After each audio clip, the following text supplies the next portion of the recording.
बहुत जल्दी इंडिया में इंटरनेट बंद किया जा सकता है ईरान यूएस वॉर की वजह से। बस 2 मिनट दो, डिटेल में समझाता हूँ। सोच के देखो, जब से ईरान और यूएस के बीच में वॉर स्टार्ट हुई है, ईरान साइकोलॉजिकली एक चीज में बहुत क्लियर है, वो यूएस को डिफेंस सेक्टर में नहीं हरा सकता।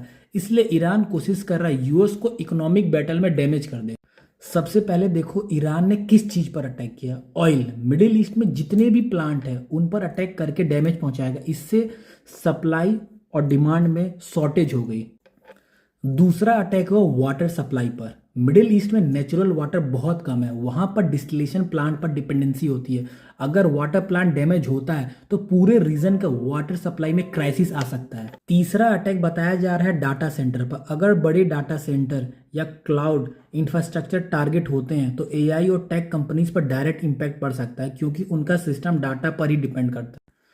चौथा थ्रेड है फाइनेंशियल सेक्टर, क्योंकि वहां पर अटैक करके फाइनेंशियल सिस्टम पर अटैक और ट्रांजेक्शन को अफेक्ट करने का मोटिव है।